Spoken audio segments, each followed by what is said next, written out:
Esta primera conferencia del sexto seminario Bravo Murillo, y bienvenido a la Real Sociedad Económica Amigo del País para aquellos también que por primera vez se acercan a esta casa, que nos conozcan esta casa bicentenaria ya casi, que a lo largo de su larga historia tantas realizaciones ha tenido, ¿no?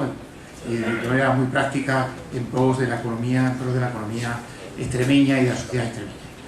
Esta casa, la Sociedad Económica Amigo del País, junto con la Diputación en aquel momento, en el año 1973, inició un ciclo de conferencias, un ciclo de debate y de pensamiento sobre el desarrollo regional con lo que fueron los seminarios Bravo Murillo.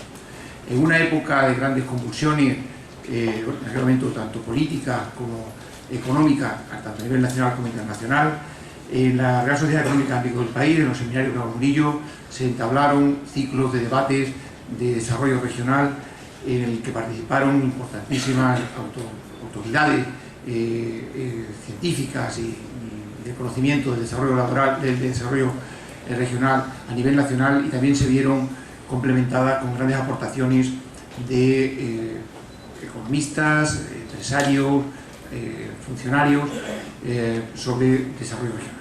Tuvo una primera época muy brillante a lo largo de la década de los años 70, fue dirigido en aquel momento por profesor Velarde Fuerte, que es también socio de la Real Sociedad Económica Amigo del País, y sinceramente creo que tuvieron una repercusión nacional y por supuesto sirvieron de base para lo que fue el lanzamiento después de la economía extremeña.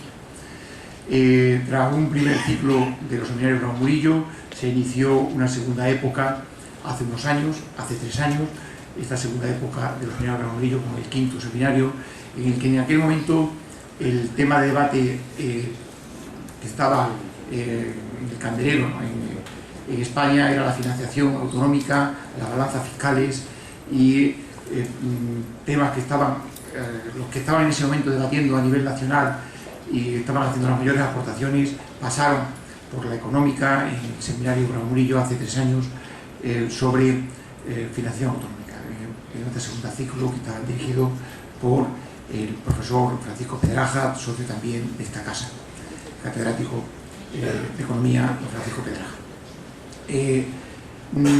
Queríamos estos seminarios hacerlos pues cada 5 años aproximadamente, pero la singularidad o el momento tan crítico económico en el que se ha levantado, yo creo, pues una expectativa no solamente para expertos, sino para el público general de economía, nos recomendó este año poner de nuevo el ciclo del seminario Bravo Murillo, ponerlo también en marcha, pero con un formato distinto. Será un formato en el que a lo largo del año, pues prácticamente cada mes o cada 2 meses, pues tendremos un invitado de relieve nacional que nos haga reflexiones sobre la situación económica y a la vez pueda haber complementado con otras actividades en la económica que sean aportaciones más de carácter regional. Hoy, pues yo creo, tenemos el altísimo honor de iniciar esta sexta edición del seminario Bravo Murillo, dirigido por el profesor Pedraja, que para la económica es una aportación a este debate, que creo que debe ser de una gran altura, pues como una de las personas que sin duda es de las que están más en el centro, en el meollo del debate, del conocimiento y uno de los mayores expertos de la situación, que puede contar la situación económica. Y simplemente por parte de la económica darle la bienvenida a esta primera edición y sexta edición del seminario Bravo Murillo, y paso la palabra al profesor Pedraja para que haga la introducción de la conferencia de hoy. Muchas gracias, vicepresidente. Bueno, en primer lugar, yo quiero agradecer a todos ustedes la asistencia a este acto y, si me permiten, especialmente agradecer la presencia de Francisco García Peña, presidente de Caja Badajoz, que, como saben, es un fruto de esta institución, esta institución es entidad fundadora de Caja Badajoz, y que además celebra ahora los 120 años de existencia en este momento tan especial para la situación financiera y para el sector de las cajas. También dar el agradecimiento por estar con nosotros el vicerrector de Economía de la UES, Agustín García, en representación del rector, que asiste junto con un conjunto de profesores que también participan en un seminario permanente que tenemos abierto en la universidad sobre temas de docencia e investigación en economía pública, que nos resultan tan próximos. En general, muchas gracias a todos ustedes por su asistencia. Quiero manifestar públicamente la satisfacción que tengo por tener hoy con nosotros al profesor González Páramo, porque cuando pensábamos en el contenido del seminario y el objetivo, bueno, era muy fácil: la crisis económica y algunos elementos para salir de ella, y entonces habría que pensar en los principales expertos con los que contamos en nuestro país, o más allá de nuestro país, y sin duda pensamos en el profesor González Páramo para que inaugurara estas jornadas, porque además de una fructífera actividad investigadora, pues tiene, a pesar de su juventud, una dilatada experiencia profesional. Si ven ustedes su currículum, pues es experto en política monetaria y financiera, en política fiscal y estructural, por lo cual era difícil encontrar un mejor candidato para abrir estas jornadas. Le voy a dar unas breves notas de su currículum, sin duda sesgado por el interés en la economía pública, pero en todo caso injusto porque es muy reducido. Es doctor en Economía por la Universidad de Columbia, catedrático de Economía en la Universidad Complutense, y ha sido asesor del Ministerio de Economía y Hacienda y del Banco de España, realizando funciones de asesoramiento y de investigación en organismos internacionales como el Fondo Monetario Internacional, el Banco Interamericano de Desarrollo, la Comisión Europea, también organismos nacionales como el Instituto de Estudios Fiscales o fundaciones como la de BBV o la Fundación de las Cajas de Ahorro. Fue miembro del Consejo de Gobierno y posteriormente de la Comisión Ejecutiva del Banco de España, y como saben, desde el 2004 forma parte del Comité Ejecutivo como miembro del Banco Central Europeo. Ha sido director ejecutivo de la revista Hacienda Pública Española, que nos resulta muy próximo y que gracias a su labor le dio un impulso magnífico, y es también editor asociado de otras revistas españolas y extranjeras. Miembro de comisiones muy importantes de reforma de nuestra Hacienda Pública, el mejor hacendista de mi generación, y lo digo con toda sinceridad, y así es reconocido por nuestros colegas hacendistas, y ha sido distinguido además por numerosos premios como el Fomento Cultura Económica y Financiera, Círculo de Empresarios. Es académico, entre otras cosas, de número de la Academia Europea de Ciencias y Artes. Como ven, no falto a la verdad cuando afirmaba lo que dije inicialmente. Y además de eso, luego, cuando hablaba con él, me sugirió un título de conferencia que me pareció magnífico: Luz en el horizonte económico, respuestas y retos. La verdad es que no podía ser más acertado ese título. No sé si habrá luz en el horizonte y si seremos capaces de mantenerla y aumentarla, y cuáles serán esos retos y esa respuesta, pero el título era como el título de una gran novela en la que estábamos pensando a la hora de organizar este seminario. No quiero restar más tiempo al verdadero protagonista, que es el profesor González Páramo, pero no quiero dejar tampoco pasar la ocasión para agradecerle en el nombre de la Económica y en el mío propio que haya tenido, y sé que ha costado, un hueco en su agenda, en una agenda muy apretada, porque está en el máximo órgano que toma decisiones sobre la política monetaria de la Unión Europea, para estar con nosotros hoy en Badajoz. Muchas gracias, José Manuel. Muchísimas gracias por estas palabras tan cariñosas y yo creo que superlativas de presentación. Ante todo, gracias por esta oportunidad, presidente Pedraja y vicepresidente García Salas, por darme esta ocasión de al menos expresarles algunos de mis puntos de vista sobre la situación económica tan singular que vivimos hoy, poderlo hacer en una sociedad de amigos del país que en cierto modo solaza, porque yo creo que los retos que tenemos por delante hoy día tienen mucho que ver con ese ideario ilustrado. Le comentaba al culpable máximo de mi presencia aquí, que es Francisco Pedraja, catedrático, culpabilidad que ha aceptado gozoso endosarle, que hay una cierta contradicción entre la figura de Bravo Murillo y la sociedad económica o las sociedades de amigos del país. No sé historia de esta sociedad, pero intuyo que Bravo Murillo no era miembro. Y creo que me intuyo mal. Pero Bravo Murillo es muy importante para los hacendistas y desde el ideario que profesaba hizo una reforma que duró y que todos recordamos y que marca un antes y un después. Así que tiene sentido también por lo que significa de aunar fuerzas aunque los credos sean diferentes. Así que gracias por esta ocasión y sin más voy a pasar voy a levantarme, que yo creo que es mejor manejar las transparencias de pie.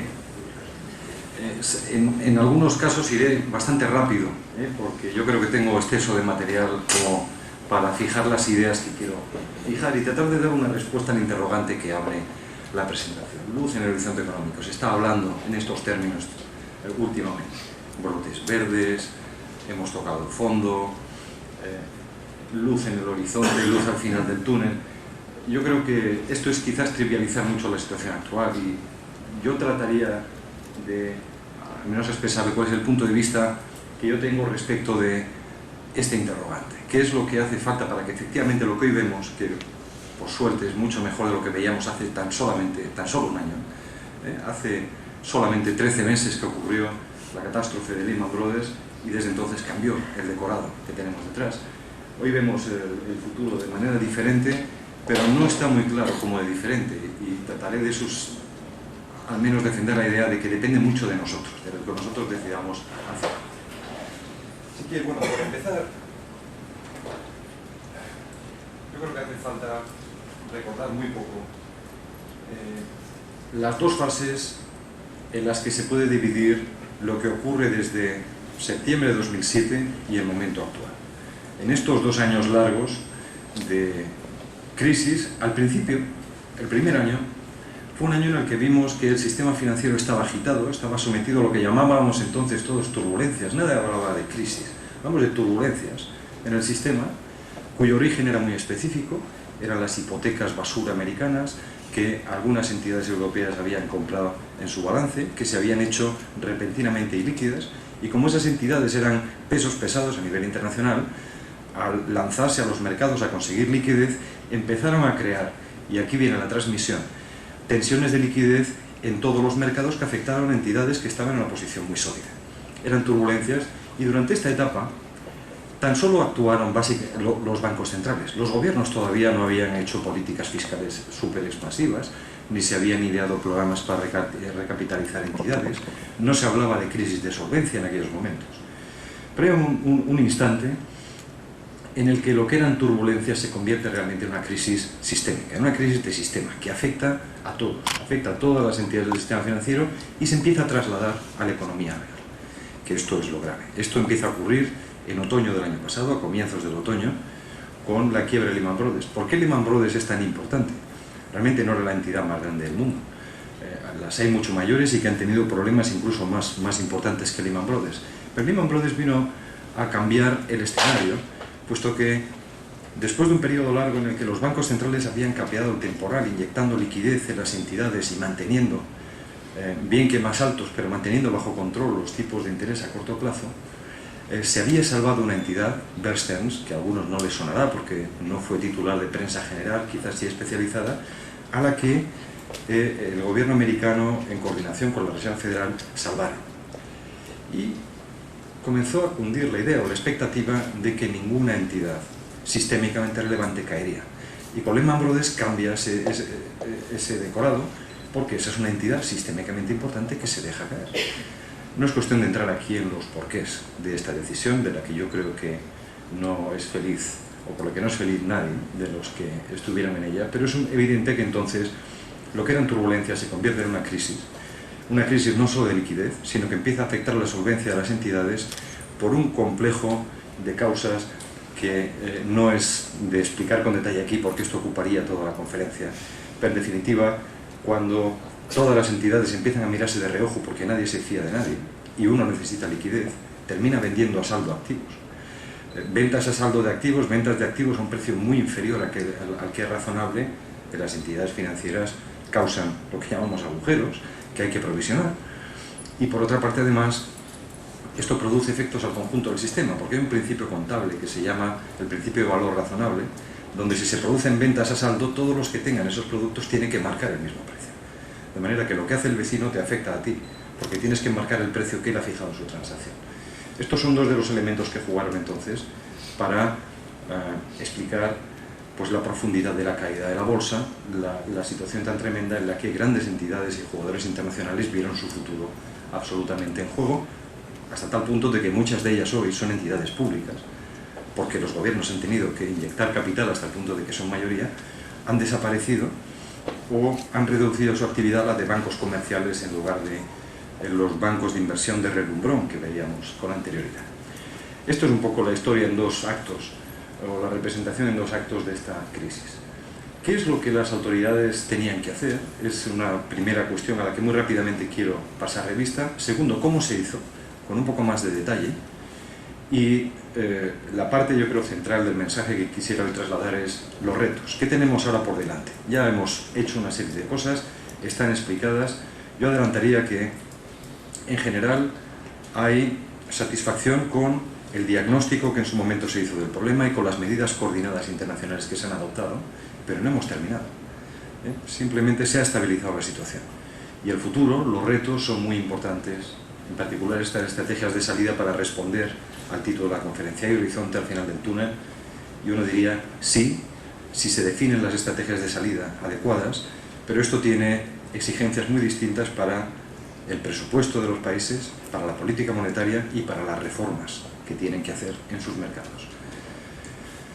Respecto de qué hacer, ¿qué es lo que los bancos centrales se dedicaron a hacer en esta primera etapa? Básicamente políticas de liquidez. Este es un área que me es muy cercana, porque todas estas políticas el Banco Central Europeo dependen, no sé si por suerte o por desgracia, de mí, con lo cual he tenido una cierta actividad intensa, diría yo, en los últimos 2 años. Pero básicamente se trataba de que las entidades que por definición eran solventes, porque los supervisores no habían dicho lo contrario, tuvieran acceso a liquidez en condiciones mejores de las que eran habituales.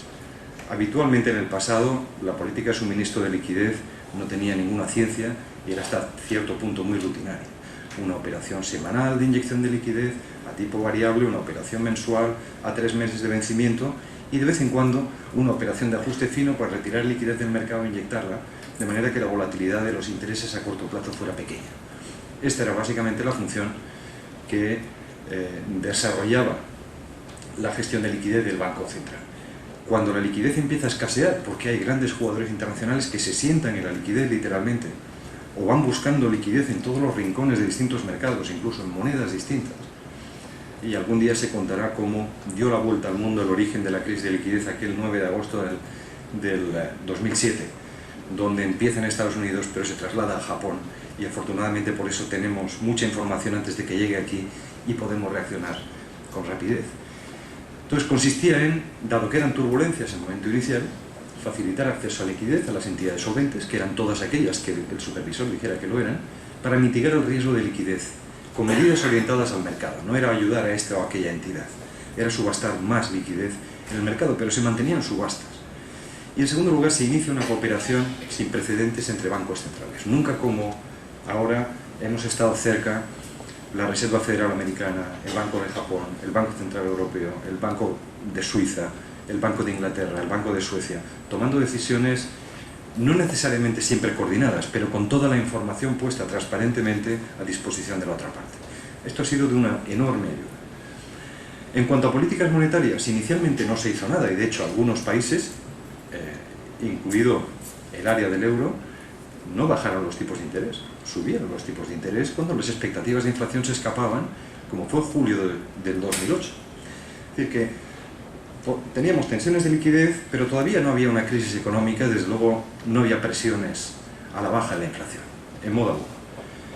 Pero a partir de septiembre del 2008, insisto, cambia el escenario, las presiones inflacionistas desaparecen y empiezan a operar en la otra dirección, y entonces los bancos centrales tienen que tomar medidas para anclar las expectativas de inflación, pero ahora en un contexto de presiones bajistas, lo que implica que hay que bajar los tipos de interés mucho y muy deprisa. Los gobiernos ante esta situación, ya desde el mismo fines de septiembre, principios de octubre, comienzan a tratar las consecuencias macroeconómicas de la crisis con presupuestos enormemente expansivos. Y finalmente, puesto que pasamos de problemas de liquidez a problemas de solvencia, era obvio que había que instrumentar programas de ayuda al sector financiero. No bastaba ya la liquidez suministrada al mercado. En algunos casos, cada vez más frecuentes entonces, hubo ayuda de liquidez a entidades concretas no ofrecida por el Banco Central Europeo, sino por los bancos centrales nacionales, que son quienes tienen acceso directo a las entidades, ayuda de emergencia que se le llama, pero además de esto se ofrecieron a las entidades garantías para conseguir financiación a largo plazo en los mercados, con precio, e incluso recursos de capital para aquellas entidades con insuficiencia de capital. ¿Cómo se ha hecho en la práctica? Y en esta parte voy a tratar de ser bastante rápido, ¿no? Para dar una idea muy plástica de cómo va cambiando el escenario. Antes de agosto de 2007, estas líneas de colores no representan más que la diferencia entre el tipo de interés al que se prestan entre sí los bancos, los mejores bancos, y el tipo de interés de las operaciones de permuta, que no les dirá mucho, pero son operaciones en las que no hay un riesgo de crédito. La diferencia entre estos dos tipos de interés es muy interesante porque refleja el riesgo de crédito. Si yo decido prestar a un banco, en lugar de hacer una operación de permuta al mismo plazo, lo que estoy diciendo es que para mí el riesgo vale la diferencia entre los dos tipos de interés, porque el segundo no tiene riesgo. Pues ven que la apreciación que había por el riesgo era muy baja, es decir, se consideraba que prestar a otro banco no tenía casi apenas riesgo alguno. Estos son 7 puntos básicos, esto es el 0,07%, más o menos es el nivel que ven abajo, y esto ocurría en Europa, en Inglaterra y en Estados Unidos.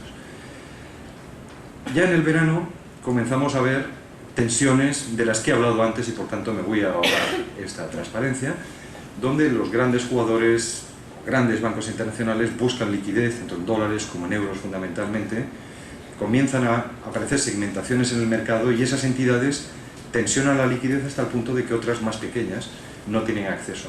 Eso es lo que hace que se eleven estos diferenciales de tipos. Ya el riesgo de crédito o el riesgo de contrapartida empieza a apreciarse, que es lo que podrá estar ocurriendo con ese banco al que presto si estos grandes bancos están teniendo problemas.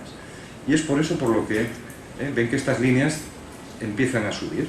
Pero las decisiones que toman los bancos centrales, en particular el Banco Central Europeo, el mismo día 9 de agosto inyecta 95.000 millones, que se dice rápido, en el mercado, y al día siguiente 60.000 millones. Todo esto sirve para detener ese proceso y estabilizarlo de alguna manera durante lo que resta del otoño. Como se va viendo, incluso ven aquí estos movimientos en las líneas reflejan más o menos la época en la que Bear Stearns está a punto de caer. También Lehman Brothers en aquella ocasión, y Morgan Stanley y otras entidades se vieron sometidas a muchos problemas, pero también se soluciona la situación de forma que, aunque las tensiones son ligeramente crecientes, lo son a un ritmo contenido y hasta cierto punto no falto de alguna justificación, porque esta medida de percepción de riesgo era excesivamente baja. De manera que había un consenso general en torno a que había un excesivo apetito por el riesgo, que en algún momento se normalizaría. No sabemos si una medida normal son 15 puntos básicos, son 20, son 30, pero luego 7 no. Ahora, era una situación, insisto, relativamente contenida. Desde entonces, lo que se ha hecho, como decía al principio, es inyectar liquidez adicional en las operaciones semanales de subasta, ampliar los plazos de duración del dinero que se prestaba a las entidades. Cuando inicialmente era dinero a una semana y a 3 meses, nos empezamos a encontrar con operaciones a 1 mes, a 6 meses y más recientemente a 1 año. Desde julio hasta hoy hemos realizado 2 operaciones con 1 año de vencimiento. Imagínense eso lo que es para bancos acostumbrados a obtener la mayor parte de su liquidez con vencimiento semanal. Eso no causaba problema porque había certidumbre de que la semana siguiente se iba a conseguir liquidez a un precio razonable. Cuando esta seguridad falta, el plazo es fundamental. Y por eso se han ido alargando los plazos de 3 meses a 6 y a 12, y ya verán cómo la combinación ahora mismo, básicamente 12 meses es el componente de financiación más importante, y si sumamos 12 y 6, el grueso de la financiación de las entidades está hoy aquí. Entonces se realizaron operaciones de ajuste mucho más frecuentes que en el pasado, se empezaron a adoptar medidas conjuntas con la Reserva Federal y con los otros bancos centrales. Esto es otra de las primicias internacionales que conviene subrayar. No solamente ha habido comunicación cercana, no solamente ha habido llamadas de teléfono, envíos de correos electrónicos, de fax, información de cómo están las entidades, puesto que hay entidades que juegan en aquel mercado pero juegan a la vez aquí. ha habido medidas conjuntas acordadas con ellos. Por ejemplo, no sé si es muy conocido, pero el Banco Central Europeo proporciona dólares a través de su ventanilla a las entidades europeas, en virtud de un acuerdo de permuta o de swap con la Reserva Federal. Esto está en interés de las dos partes, porque por una parte hay entidades necesitadas de dólares que son europeas, pero que pueden distorsionar el mercado monetario americano, y por otra parte, desde el punto de vista del Banco Central Europeo, tiene un cierto sentido que esta liquidez se ofrezca aquí. La comunicación con los participantes del mercado y con el público, pues obviamente se ha tenido que intensificar mucho, y en parte sesiones como las de hoy responden un poco a ese deseo de explicar lo que hemos hecho, porque es tan extraordinario que hay que contarlo muchas veces para que se entienda. Fíjense lo que ocurre con la quiebra de Lehman Brothers. Lo que era un proceso relativamente bajo control, con una cierta pendiente al alza, se rompe absolutamente, y esta prima de riesgo pasa a ser nada menos que, bueno, en el caso de Inglaterra, un nivel superior a 300 puntos básicos, más de un 3%. Veníamos de 0,07 y en muy poco tiempo más de un 3%. Esto era el valor que en el mercado se atribuía a prestar a otra entidad de la mejor calidad. Esto refleja la enorme inseguridad que había, incluso en los mejores competidores del mercado. Ante una situación de este calibre, obviamente, tanto bancos centrales tuvieron que cambiar la manera de actuar, como los gobiernos poner en marcha planes que hasta entonces ni siquiera algunos gobiernos tenían en el cajón. Desde que ocurre esto, el Banco Central Europeo se ve obligado a cambiar de marcha, es decir, bien, la situación es extraordinaria, hay que hacer algo extraordinario, porque lo que es fundamental para la economía es que el crédito no disminuya enormemente, que el crédito en la medida de lo posible siga fluyendo. Pero para que el crédito siga fluyendo es imprescindible ofrecer liquidez a plazos largos y por otra parte tratar de influir a la baja en tipos de interés que son relevantes, por ejemplo, para el crédito. Las cédulas es un ejemplo. Cuando se favorece el tratamiento de las cédulas, los bancos tienen más incentivos a ofrecer crédito porque saben que lo pueden empaquetar y vender esas cédulas posteriormente en el mercado. Entonces, desde entonces empezó a subastar, por llamarlo de alguna manera, porque hablar de subasta a tipo fijo con adjudicación plena es como decir autoservicio, ¿no? Se ha abierto una ventanilla autoservicio donde usted dice, ¿cuánto necesita? 100. 100. Contra colateral adecuado, claro, porque siempre se tiene que proteger el interés o el patrimonio que al final es de todos los europeos. Pero en definitiva esto era un cambio, porque antes se subastaba la liquidez y uno decía, yo quiero 3.000 millones al 4,2 o 2.000 millones al 4,5, ibas a una subasta y conseguías o no conseguías el volumen por el que pujabas. Cuando hay incertidumbre sobre liquidez hay que relajar esa restricción de manera temporal. Se expandió la lista de activos que se exigía como garantía, es decir, se dio más facilidad para ofrecer papel de una calidad ligeramente inferior para obtener financiación, se ampliaron los plazos de vencimiento, esto ya lo he comentado, se intensificó la cooperación con otros bancos centrales y quizás la novedad que supone una salida más clara del marco tradicional de intervención del Banco Central Europeo fue el programa de compra de bonos cubiertos, se le llama bonos cubiertos en general, en la terminología internacional es lo que nosotros llamamos cédulas, ¿no? Las cédulas hipotecarias que son tan populares en el sistema financiero español son activos que el eurosistema y el Banco Central Europeo como componente del eurosistema está comprando en firme desde antes del verano. En la actualidad la cartera de cédulas que tiene ya el banco en firme compradas se acerca a 20.000 millones, cédulas por supuesto emitidas en todos los países de Europa, donde se compran tanto en el mercado primario como en el secundario.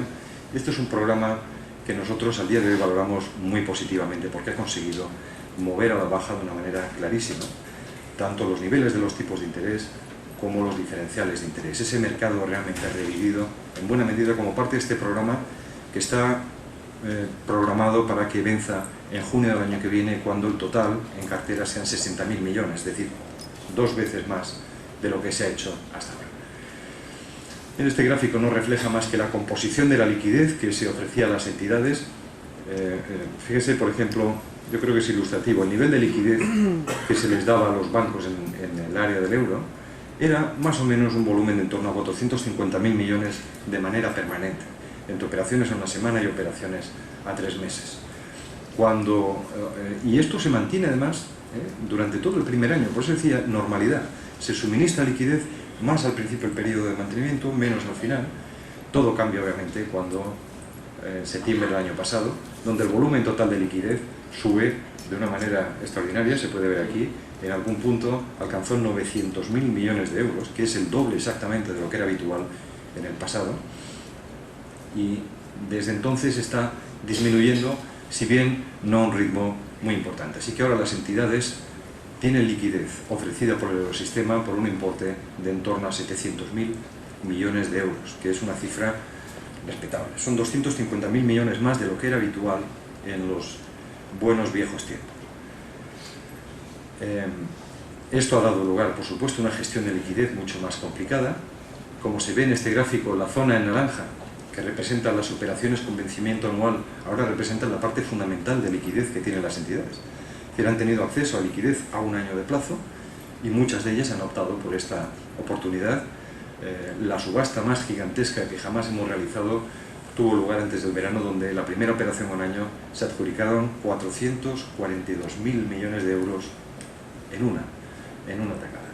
La segunda que ha habido hace pocos días ha resultado en alrededor de 75.000 millones de euros, que es una cifra sustancialmente inferior. Pero esto representa algo muy importante para nosotros, porque la gestión de la liquidez es mucho más difícil cuando el dinero que tienen las entidades lo tienen a un año y no a una semana, como se pueden imaginar.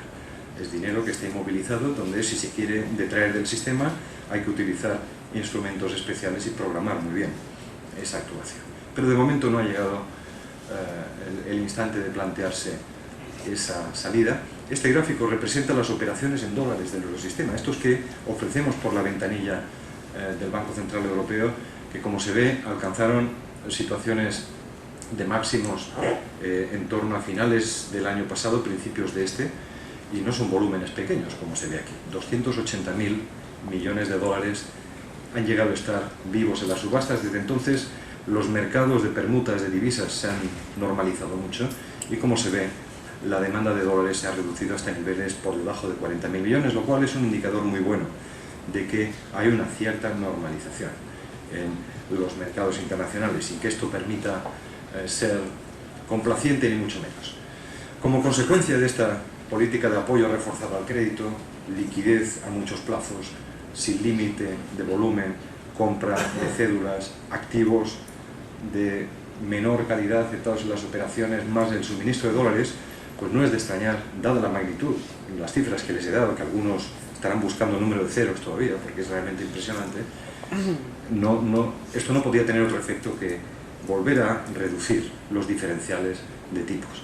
Ya ahora, cuando un banco se plantea prestar a otro en el interbancario, ya sabe que ese banco tiene acceso a financiación ilimitada de liquidez, es decir, que podrá eventualmente devolver la semana que viene, porque puede conseguir ese dinero. Segundo, muchos bancos tienen la posibilidad de emitir en el mercado bonos con garantía del Estado, porque hay muchos estados que ofrecen estos programas de garantía. Y algunas entidades pueden incluso acceder a fondos de capital que bajo ciertas condiciones distintos gobiernos ofrecen. Esto es lo que ha hecho retornar la confianza en un grado significativo, aunque no comparable a la situación que teníamos antes del verano de 2007, pero fíjense, estas líneas, en particular pues para el área del euro, esto ha seguido incluso bajando. Estamos ahora como en torno a 50 puntos básicos cuando llegamos a acercarnos a 250 no hace tanto tiempo. Así que esto es una muestra de que algún efecto sí que han tenido estas medidas. Quienes pagan hipotecas también habrán notado lo que este gráfico significa, porque esto representa el Euribor al plazo de un mes, de 3 meses, o lo habitual de las hipotecas, que es el 12 meses. Fíjense, el 12 meses, la caída que registra entre octubre del 2008 y la situación actual, pues es realmente sustancial, desde el 5,5% hasta el 1,27, 1,26, no sé exactamente el cierre de hoy. Es algo que se ha notado y que se tiene que estar notando en las condiciones de liquidez, sin perjuicio de que las entidades, a la hora de decidir concesión de créditos, puedan estar actuando de manera diferente, aunque esto es un asunto que podemos luego discutir. Bueno, este es un gráfico que refleja simplemente lo que les decía del programa de compra de bonos o de cédulas. Este programa en virtud del cual tenemos 20.000 millones comprados en firme hoy. Fíjense, cuando se anuncia el programa es la primera línea roja vertical. Fíjense cómo estamos subiendo, por ejemplo, los diferenciales que se exigían por los bonos irlandeses. Se pedía por comprar un bono irlandés respecto del bono alemán un diferencial de 400, de un 4,3%, comparando un bono alemán o un Pfandbriefe con un bono irlandés. En España la situación era algo mejor, pero no tanto, porque 250 puntos básicos era absolutamente desmedido. Desde que se anuncia el programa, y no digamos desde que se empiezan las compras, los diferenciales comienzan a reducirse con una intensidad que yo creo que las entidades están notando con claridad, puesto que el mercado primario ha revivido y lentamente el mercado secundario está volviendo a la vida también. Bueno, otros bancos centrales, no voy a entrar en esta diapositiva, en esta transparencia, han hecho cosas similares, cada uno dentro de su marco operativo, dentro de las posibilidades de su régimen, pero todos han intentado hacer cosas parecidas, intentar acceder a más contrapartidas, intentar aceptar colaterales de algo menos calidad, intentar inyectar liquidez por más puntos si eso era posible, pero básicamente hemos hecho más lo mismo. ¿Qué es lo que diferencia?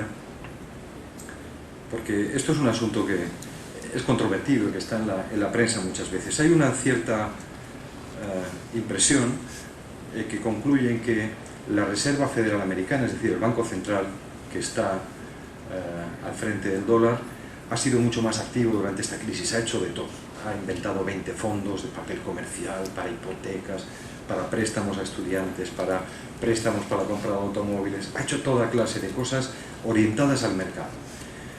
Y a nosotros se nos ha, si no acusado, se nos ha reprochado timidez. ¿Por qué no hacéis lo mismo?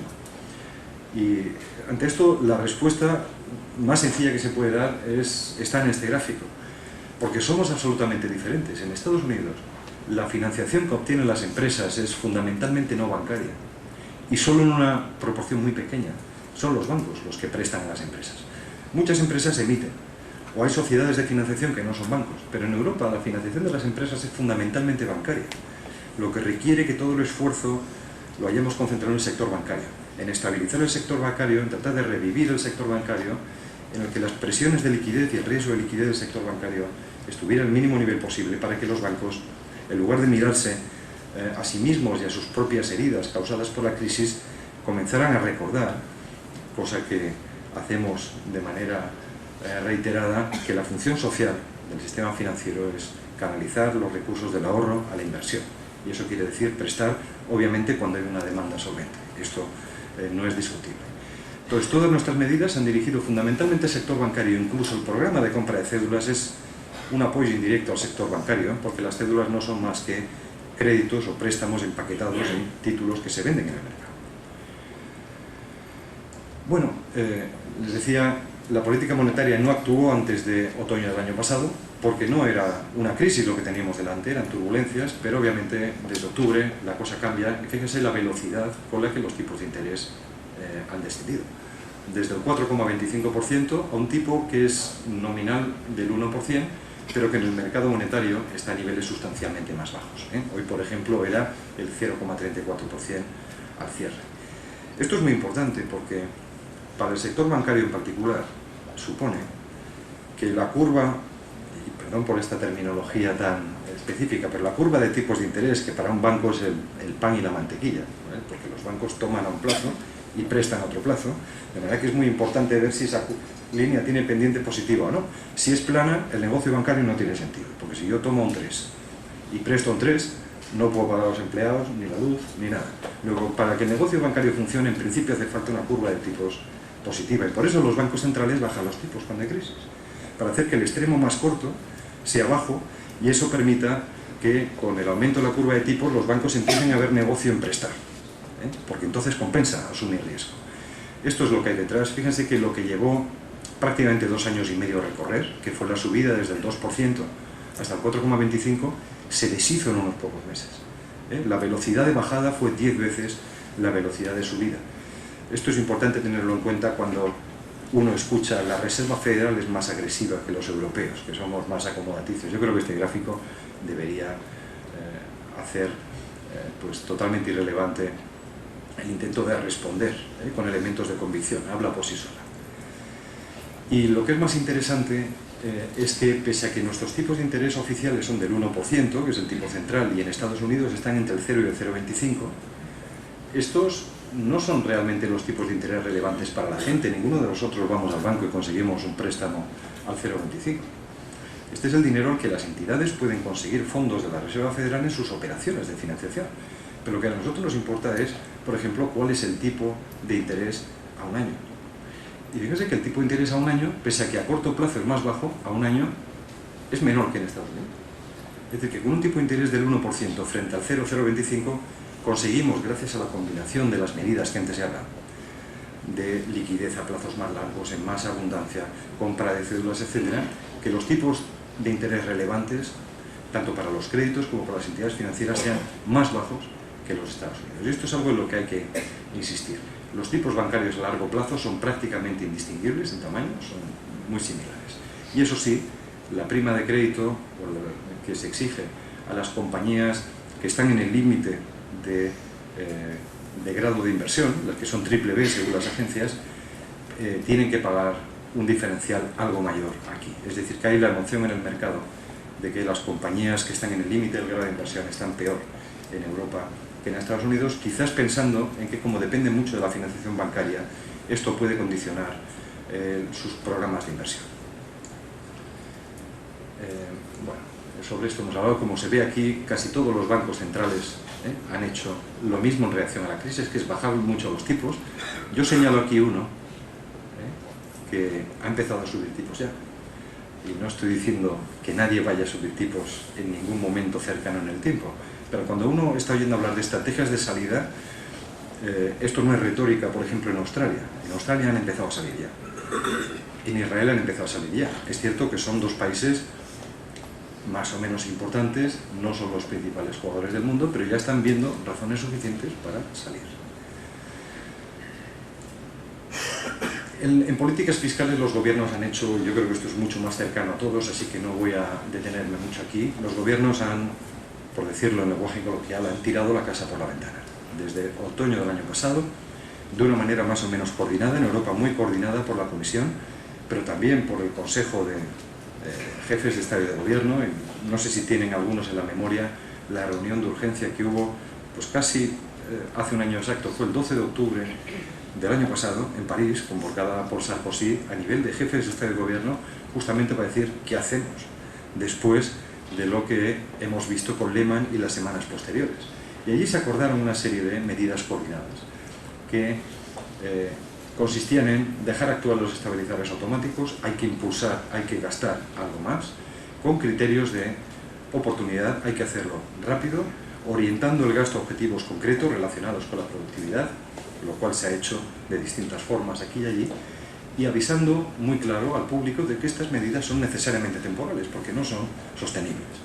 Un impulso fiscal del 5% del Producto Interior Bruto en un año, en 2 años, que en algunos países ha sido muchísimo más. Pensemos, por ejemplo, que España ha pasado un superávit del 2% a un probable déficit cercano al 10% en 2 años. Estos son 6 puntos al año, no 5 puntos en 2 años. Hay algunos países que han ido en esto más lejos. Y esto obviamente pues tiene implicaciones institucionales de tipo muy variado que no comentaré. Se ve muy claramente cómo ha aumentado para el conjunto del área del euro el déficit, en algunos países con más intensidad, como por ejemplo es el caso de España o el caso de Irlanda. Fíjense, el déficit irlandés previsto para el año que viene, el 15,6% del PIB. Y se ve como los niveles de deuda pública, que esto es un elemento muy importante de cara al futuro, están creciendo también. Muy importante no olvidarse la deuda pública, porque aparte que es la factura que dejamos a nuestros hijos, que esto desde un punto de vista de equidad intergeneracional debería suscitar al menos reflexión, la exposición a la deuda pública es una medida del riesgo que un presupuesto tiene, porque si tenemos que dedicar una parte muy grande de nuestros ingresos a pagar intereses de la deuda, eso es dinero que no va a carreteras, a sanidad o a pensiones. De manera que hay países, por ejemplo Italia, que desde hace algunos años no se pueden permitir alegrías, ni se han permitido se han permitido muy pocas ahora con la crisis porque no tenían margen, porque habían consumido todo el margen posible con una deuda pública del 105 o 106% del PIB que tenía el año pasado, que será el 113 este año. Por suerte aquí España entraba muy ligera de deuda pública al comienzo de la crisis, pero como se ve, el aumento es muy rápido, 20 y tantos puntos del Producto Interior Bruto en solo 2 años. Bueno, esto tiene unas implicaciones importantes de cara al futuro. Este gráfico, permítanme no explicarlo, pero sí decir algo conectado con la reflexión que acabo de hacer. Lo importante que es la deuda pública como indicador del riesgo que corre el presupuesto de un país. Fíjense que hay en Europa un país que los mercados consideran que es el más seguro, que es el país que ninguna eventualidad podría fallar en sus compromisos, y este es Alemania. Alemania suele ser el referente de los mercados. Entonces todo se mide en relación a Alemania. En este gráfico lo que hay es la diferencia entre el tipo de interés que tiene que pagar el gobierno español a un inversor en el mercado por encima del que pagaría por un bono alemán. Y está el cálculo hecho para España, para Irlanda, Italia, Portugal. Se ve que hay diferencias. Estamos en un mercado único. Usamos la misma moneda. Compartimos el pacto de estabilidad y crecimiento. Muchas políticas comunes, pero el mercado distingue muy bien entre Irlanda y Francia. A Francia le exige, y esto es enorme, si uno lo compara en el tiempo, le exige 30 puntos básicos más que Alemania. Es decir, que vender en el mercado deuda pública francesa al fisco francés o al tesoro francés le cuesta, por unidad vendida, un 0,3% más que Alemania. A España le pide más, le pide casi el doble, 60 puntos básicos, viniendo, fíjense, a principios de este año llegó a superar pero largamente, 100 puntos básicos. En el caso de Italia todavía se exige más. ¿Y por qué se exige más si Italia tiene menos déficit? Porque tiene más deuda. Y como tiene más deuda, tiene más riesgo. Así que la deuda es realmente la variable a la que hay que mirar más que el déficit de un año. Y fíjese Grecia, por ejemplo, que se acerca a Irlanda, si no la sobrepasa, porque este gráfico no está calculado en los últimos días, pero están muy cercanas entre sí. Que es muy importante no perder de vista lo que significa mucha deuda pública o la alegría presupuestaria a corto plazo, que puede estar justificada por razones extraordinarias, tiene una exigencia a medio plazo, y es que hay que deshacer toda aquella posición, salvo encontrarse uno en una situación que podríamos llamar italiana, para entendernos, que es hipotecadas las posibilidades de actuar por décadas. Y bueno, hay unos planes conocidos de ayuda al sector financiero que se ponen en marcha por parte de los gobiernos hace un año, con más lentitud de la deseable en muchos países, consistentes en inyecciones de capital público, ampliaciones de los seguros de depósitos, avales para las emisiones de deuda y programa de activos bancarios. Creo que es muy importante tener en cuenta esto por la siguiente razón. Es verdad que vivimos una situación hoy mejor que la que era hace un año, y que parece que hay bastante más tranquilidad, menos nerviosismo en el sistema financiero, pero en buena medida es porque está completamente asistido. Recibe asistencia en liquidez por parte del Banco Central. En muchos países, inyecciones de capital público. Los depósitos han visto elevarse el límite de garantía de depósitos, y seguramente veremos algo más en el año próximo. La emisión de deuda bancaria también en muchos países, a cambio del pago de una prima o de un diferencial, tienen garantía. Y por si fuera poco, en algunos supuestos, les sonará esto de banco bueno, banco malo, o programas de seguro de activos. Los gobiernos han ofrecido asegurar los activos en el balance de los bancos o incluso comprárselos. Bueno, con todo esto no es raro que el sistema se tranquilice, porque ahora yo creo que hay la sensación de que ningún gobierno dejará caer a ninguna entidad. Y esto es muy anormal. Nos da ahora tranquilidad porque sentimos suelo bajo el pie, pero esto no puede ser el futuro del sistema bancario. Esto es un negocio, que o es público o es privado. Si es público, hay que plantearse lo que eso significa. Esto es como como las utilities británicas. Esto es algo comparable a la red ferroviaria, o es un negocio. Porque si es un negocio, no hay negocio que pueda funcionar de esta manera, donde el sector público esté garantizando y subvencionando todo el negocio bancario. Por eso es tan necesaria la reforma financiera que ha comenzado. Yo creo que estos gráficos me los puedo ahorrar para centrarme en los retos. Estrategias de salida, la luz al final del túnel de la que hablaba al principio. Han cambiado mucho las cosas. Solo unos datos, ¿no? la primera línea nada más. Estas son los porcentajes o las tasas de crecimiento de la economía del área del euro en los últimos trimestres, los trimestres de los que hay datos. Fíjense que el penúltimo trimestre del año pasado ya se hace negativa la tasa de crecimiento, veníamos de una tasa positiva, que baja a casi un 2%, solamente en un trimestre. Eso quiere decir que en el último trimestre del año pasado la producción nacional del euro cayó un 2%, en un solo trimestre. Eso en tasa anual es un 8%. Pero es que al siguiente, el primer trimestre de este año, un 2,5%, que en tasa anual equivale al 10%. Esto da una medida de la profundidad de la caída. Solo en 2 trimestres, solo en medio año, el 4,3% de caída de la producción. ¿Por qué empezamos a oír hablar de brotes verdes en primavera? Se ve muy claro aquí, empiezan a aparecer indicadores buenos.